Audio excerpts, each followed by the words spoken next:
slow burning in deep promises. Cogs and cogs will turn in around. Cogs and cogs will turn in around. Cogs and cogs will turn in around.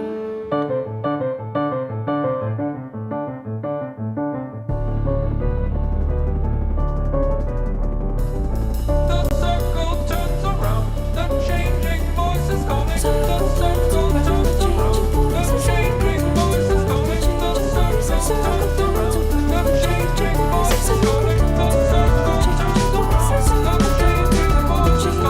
The circle turns around,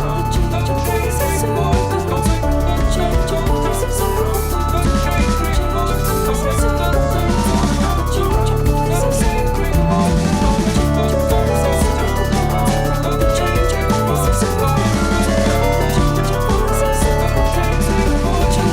So burning is the fire, as the murmur breaks the old circle, the wheel slowly turns around.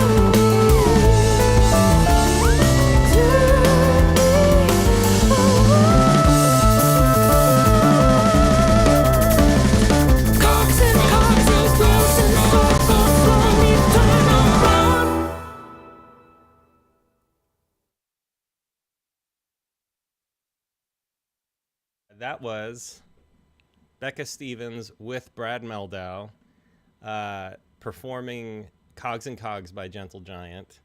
That was one of the first songs that really put Becca Stevens like on my radar, and I was just blown away. I was listening. I'm a big Brad Meldau fan. I saw him live at the Blue Note a couple times, and he's amazing. And when I was listening to his new album, suddenly I was like, is that Gentle Giant? And then I was like, who is this incredible vocalist? And it turned out to be Becca Stevens, who I've listened to on so many different recordings. I started clicking around, and she's everywhere. She's everywhere. She's an amazing musician. Becca, thank you so much for joining us today. Thank you so much for having me. And that was really fun to listen to. As I was listening, I realized I don't know that I've ever actually listened to that from start to finish. I'm embarrassed to say. Oh, Like really? yeah, I listened to it when we put it together in the studio, and then there were clips of it that came through when it came out, and I just have a bad habit of not sitting down and listening to the things that I've recorded. I've listened to other stuff on that record, but not the track that I'm on. It was really cool. Oh, man, they did such a good job, and what a performance.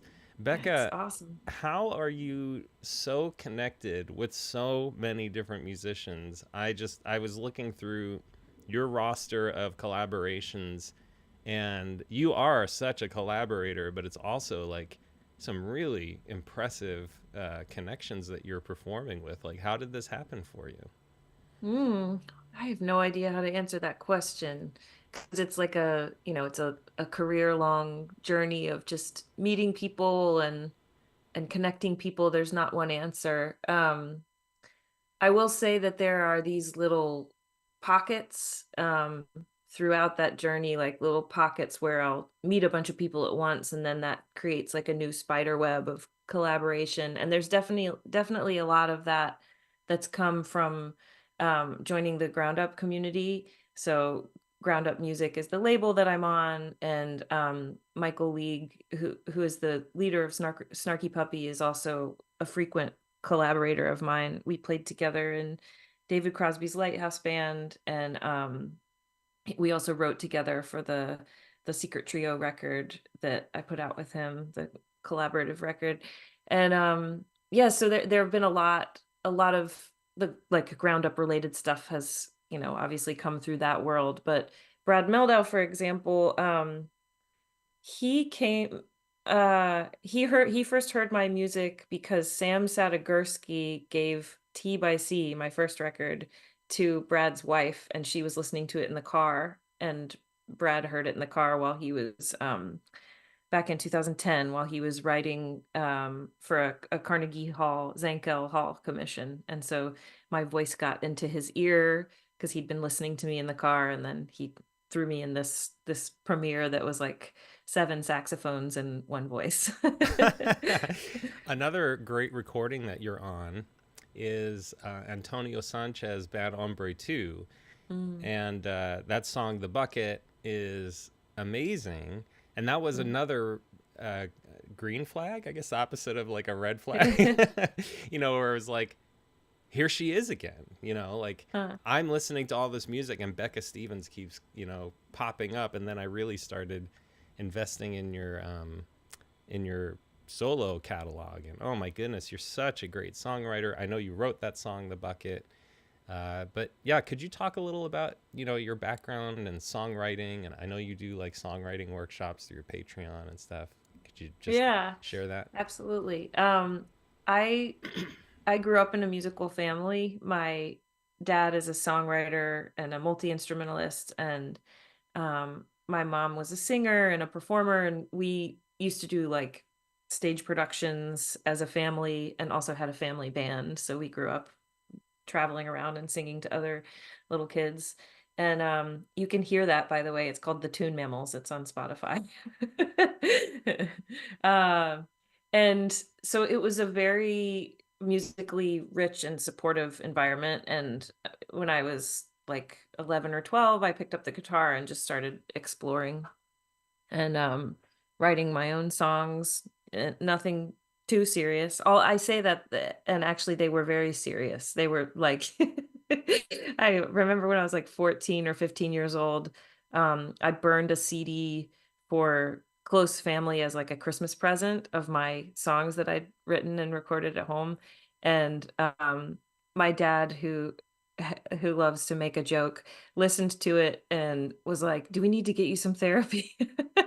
Because they were so dark and brooding and serious. Um, but yeah, then I got really interested in jazz around that time too. And this is coming from being brought up in with like classical music, Irish folk music, bluegrass, and all kinds of weird stuff.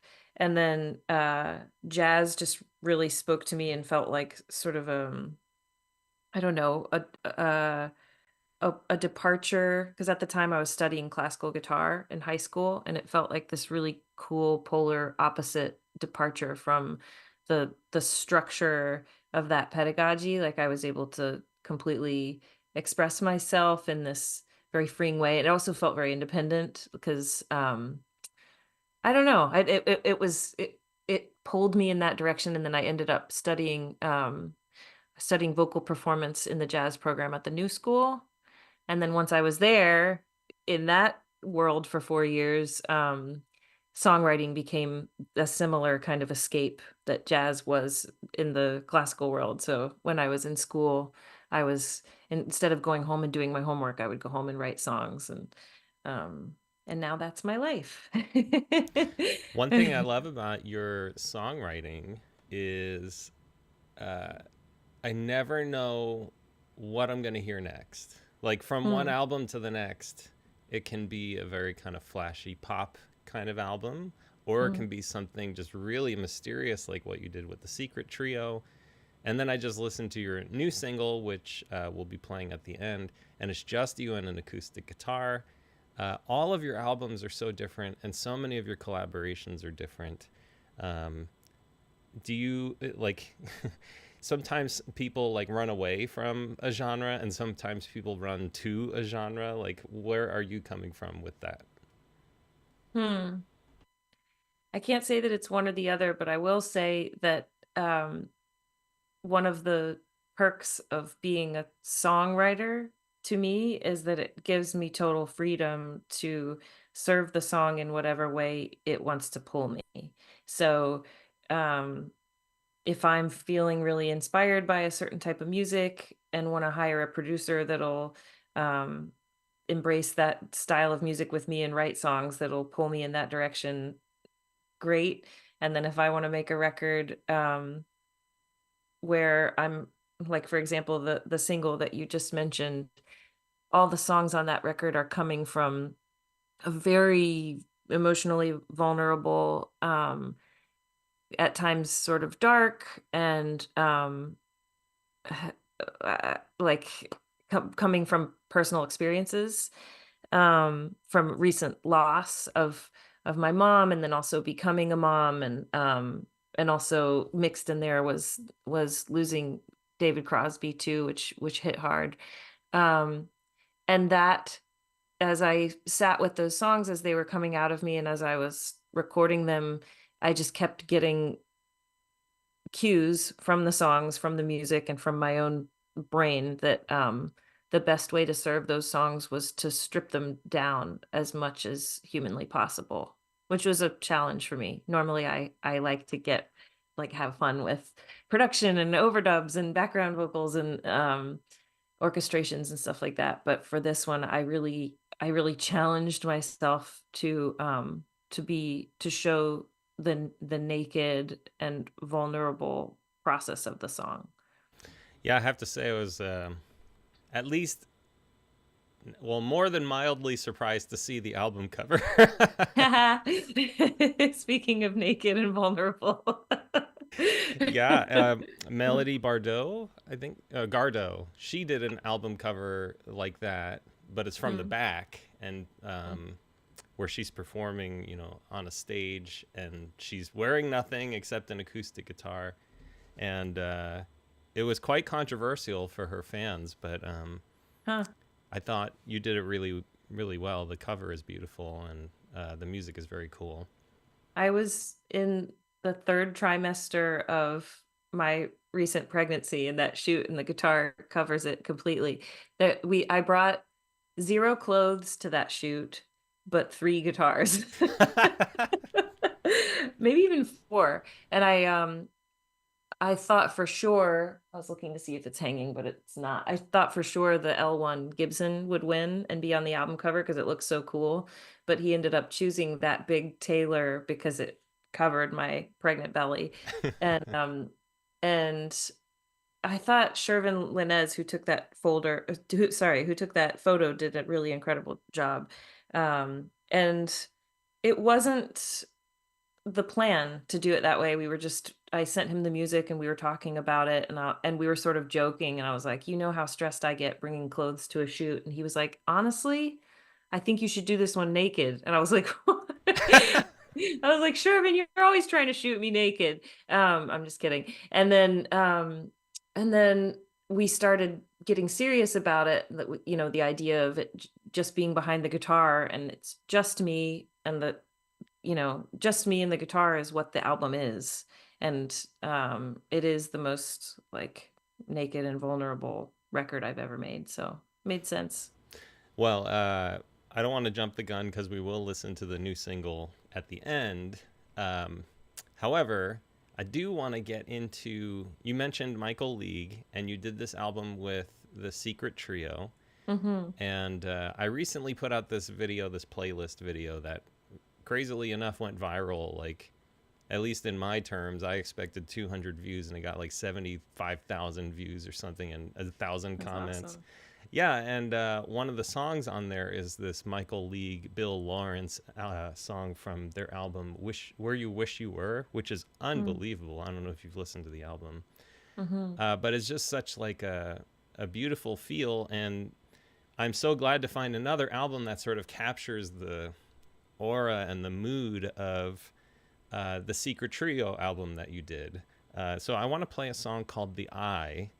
Mm-hmm. And if you could, set this song up, any information that we should know before listening, or anything that you want to point out to pay attention to. I'll tell you after. Okay.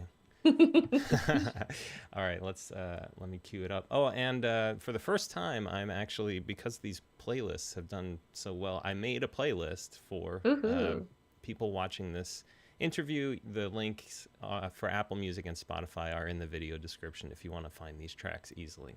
All right, here's The Eye from Becca Stevens and the Secret Trio.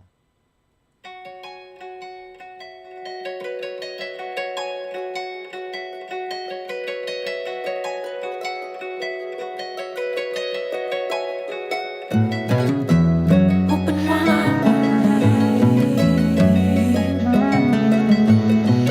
Open one eye only. Open one eye only. The horizon isn't the closed eye. Open the seashell. No solitude will escape. The stones on the riverbed drink up time. The dead fish swim towards the sun. Open one eye only. Open one eye only.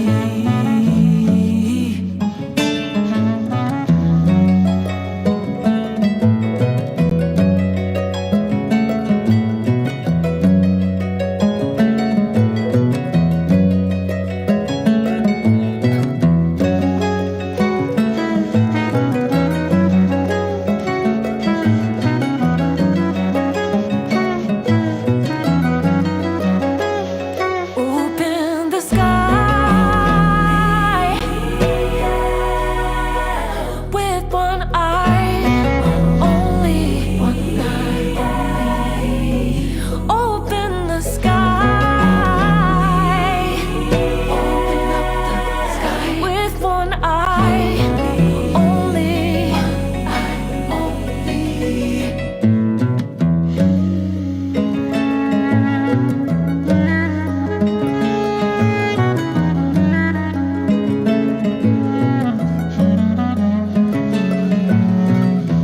Open one eye only. The world is a young tree on a building site. Windows are rivers of our uncertainty. In my hands, I keep a home, a prayer room in a hospital garden. Open one eye only. Open one eye only. Open the sky with one eye only. One eye only. Open the sky. Open up the sky. One eye only. Open the sky. With one eye.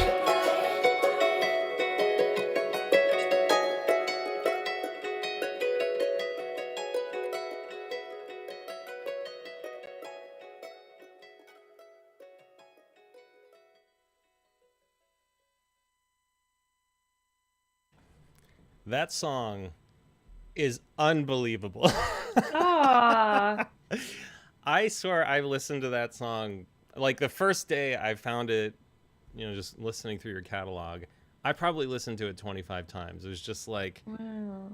I'm one of those people when I find something, it's like, I have to hear this 100 times, And this album is unbelievable. The album you did with the Ataka Quartet is great.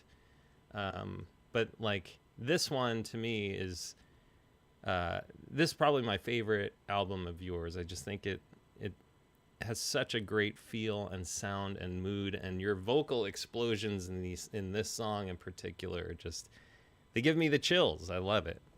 Oh, thank you. And thank you for humoring my request to listen first, because it helped me to put myself back in that world, and it reminded me of so many things that I want to share about the song. Starting with how this all came about, the Secret Trio story. So I was at a Ground Up Music festival listening to them play at like 2 a.m, because at that festival there's shows all day, and then until 3 a.m. there's late night sets. And I was listening and tears were just streaming down my face because I'd never heard a group like this before. And I was just like, oh, there's no better music in the world. And Jamie Haddad, this incredible percussionist, was witnessing me witness the music. And at the end, he tapped me on the shoulder and he was like, you should do a collaboration with them. And I was like, oh, they would never. And then he told the same thing to Michael League, and Mike was like, oh, yeah, I'll make that happen. Pulled them aside and was like, do you want to do a record with Becca? And they were like, sure. And by the end of the night, we had like a window in the calendar booked at a studio. It was like, this is Michael's way. He just Wow. so the way that it happened, Michael was on the road. He brought his oud, and he just had these little oud nuggets, or like just quick seeds. He needs to release an album called Oud Nuggets. Oud nuggets, just little like song seeds. And he would send me these song seeds, and then I would drag them into Logic and start to flesh out longer forms and stuff, and then do a top line. So write a lyric and a melody and some background harmonies, and then send them back to him.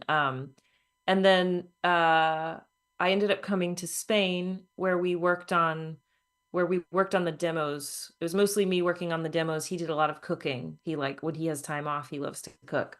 And I, wrote all the background vocals and sort of fleshed out arrangements. He wrote bass lines and stuff like that. You could hear him playing synth bass in there. He also was singing on that. And then we went into the studio the following January. This was the I can't remember now what year it was. And that was the second time that I'd met the trio. So that was the first time that we played these songs together. And they had little charts and stuff, but a lot of it was very like improvisatory. And I loved that. I've really taken a lot of inspiration from this process of like these kinds of collaborations. All you really need is a little seed like that, and that's enough to get the ball going back and forth. What else? I wanted to tell you about the poet. So the lyrics of this one were by Nikola Madzurov, and I just found his poetry looking around online, and then reached out to him asking for his permission to use this beautiful poem, which is called The Eye, from his book Games. And then, Writing After Games by Vasco Popa. Anyway, I reached out to him, and I get this email back like a month later, and he was like, you wouldn't believe this. I just came out of like basically like a near-death experience from COVID. So this was like right around that time. He had gotten COVID really bad. He was hospitalized. He like came out of like his family thought he was going to die. And the first email that he sees was this email from me. And just before he went to the hospital, he had been listening to my music and Michael's music. And he saw this as like, I don't know, some sort of like beautiful sign. And then in the lyric, it's in my hands I keep a home, a prayer room, and a hospital garden. And he felt that there was like something very deeply prophetic about the fact that this was the lyric that I chose. Anyway, Nikola Madzurov. I got the pleasure of meeting him once when I was in Berlin, and it's just an incredible human being. Fantastic. So we need to wrap up. You can find out all about Becca at I always use the wrong hand. BeccaStevens.com here in the corner of the screen. She is an incredible artist, and she's doing so many amazing things. She just had a debut on Broadway last night, and she's got a new album coming out called Maple to Paper, I think, if I'm remembering. That's right. Okay, great. And if you go to BeccaStevens.com, you can just learn all about her. And on the Ground Up music website, there's some newer information, stuff about her new album. But I just encourage anyone who's gotten this far, like, just dig into everything she's done. She's on dozens of albums, kind of like Tony Levin. Like, you can't possibly listen to the entire discography. She's in so many on so many great albums. And Ken Lane here in the chat, he said, "Yep, Becca is now in my rotation." So that's awesome. But yeah, Becca, thank you so much for doing this. I really appreciate it. And for anyone who's watching live, tomorrow we're interviewing this insane guitarist named Cyrus Pire. I think that's how you say it. He makes custom amplifiers that go into little medicine bottles. And he wrote this song called If I Play Fast Enough, It Will Turn Into Food and Shelter. And I've just never seen anyone play guitar like this. So I'm excited to interview him. So please join us tomorrow. And then Thursday, it's Matt Muntz, who's doing some really interesting avant-garde composition. So please join us. And if you're interested in supporting Make Weird Music, you can click, there's like a join button under the YouTube viewer, and it's $3 a month, and it just helps us pay our bills. So thanks for listening. And Becca, thank you so much for joining. Anything you want to set up before we listen to your new single? I like to think of this one as a nice prologue into the new album, introducing the themes of artistry, authentic artistry, and loss and motherhood. And it is called Now Feels Bigger Than the Past. Let's take a listen.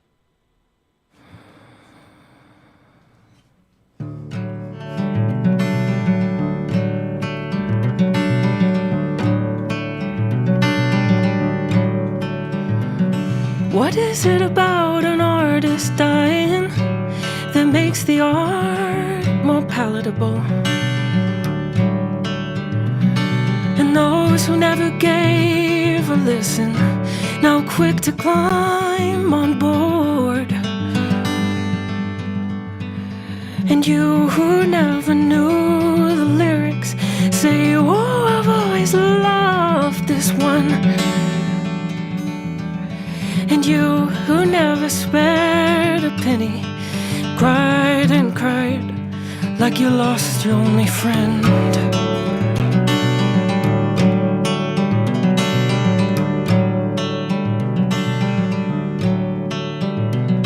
What is it about a traitor dying that makes the harm forgivable? Throw some dirt upon their grave and say they did their best. I guess it's only on me now for stepping in that mess.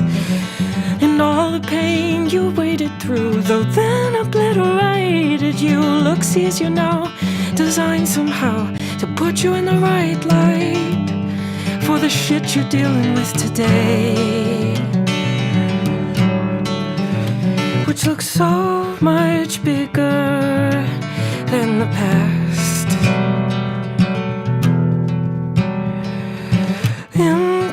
Imperfection is beautiful in retrospect, and great big flaws are charming when there's no one there to correct.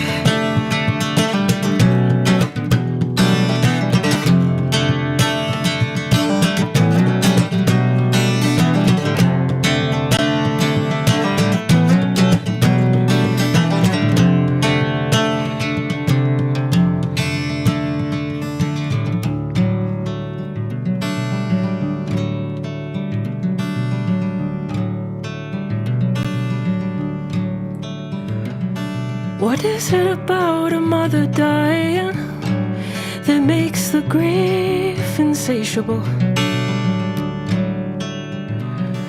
As if the time in utero that grew your flesh and built your bones is tearing out your heart, 'cause it's rewinding now, unraveling your sense of who you are. And everything you sought from her is needed by your daughter. So you carry her to term, and with a little push, she falls out of the nest into the sky,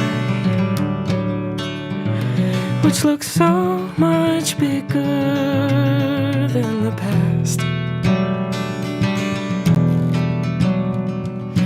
Imperfection is beautiful once the hands are gone. And the farther we are from failure, the more we see its charm. Now feels bigger than the past. Now feels bigger than the past. Now feels bigger than the past. Now feels bigger than the past. Now feels bigger than the past. Now feels bigger than the past. Mm-hmm. Mm-hmm.